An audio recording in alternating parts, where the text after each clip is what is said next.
Hi guys, this section is about noise in linguistics. Whenever we speak about noise, it is related something to an unnecessary sound. In normal definition, noise is a sound which is loud or unpleasant or it may cause disturbance. But noise in linguistics is not related to the disturbance of sound, it is related to the disturbance of communication. And that communication is done by speaking. First, let us now see about communication. Communication is an activity that we do in our day to day life in which we share information from one system to another by means of physical embodiment. And physical embodiment or mean as actions that we do or our movement of our body. Here we can also see about redundancy because redundancy is also a part of noise, but we can discuss it in the later part. Now we are discussing about noise which is related to communication.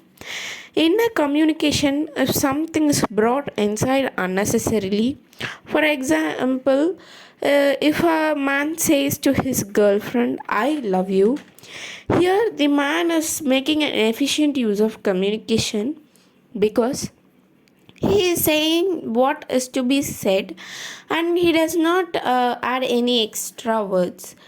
Instead of saying that, if he says, I love you, darling, here the word darling is unnecessary to convey an information. If he does not add the word, the information will be shared and the decoder would be understanding it. So here the unnecessary word darling refers to as noise. According to Derbyshire, any addition to the bare minimum requirements of the signal can be called noise.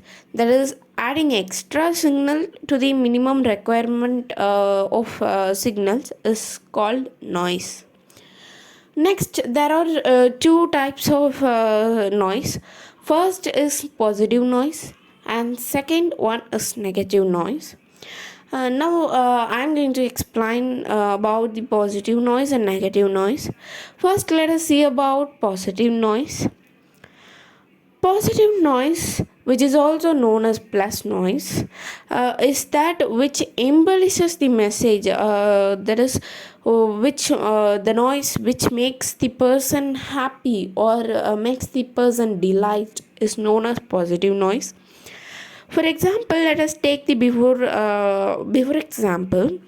That is, if a man says to his girlfriend, "I love you, darling." Here, the word "darling" is a noise which embellishes the conversation or which makes delight to the person who hears it. So here the word darling is a positive noise. So positive noise is something which embellishes the conversation or which makes delight for the delight conversation or makes delight the person. So next we can move on to negative noise. Negative noise, which is also known as minus noise. In this noise, the noise which makes the message dull for the decoder, that is, the noise makes the person dull who hears the message. For example, if a person tells another person, take the pen buffalo or take the pen idiot, here the word buffalo or the idiot is an unnecessary word and it may make the person who hears it may become sad or dull. So here these unnecessary noises makes the person dull, so it is a negative noise.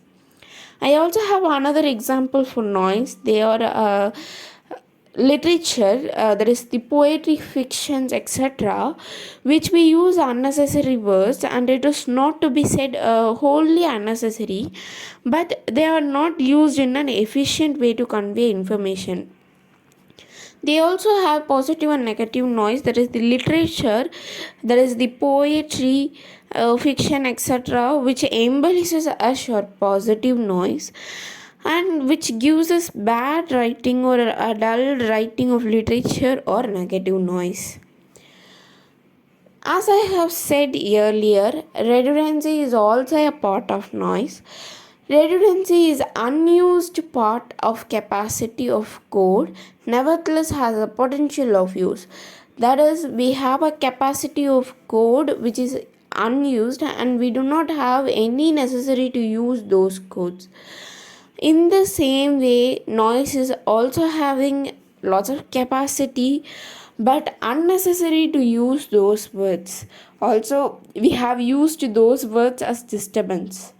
So, overall, we come to know that noise is an unwanted code of a communication which can be either positive or negative noise, that which can either embellish or it can make a person dull, or which can make a conversation dull. So that's all with noise in linguistics. Thank you.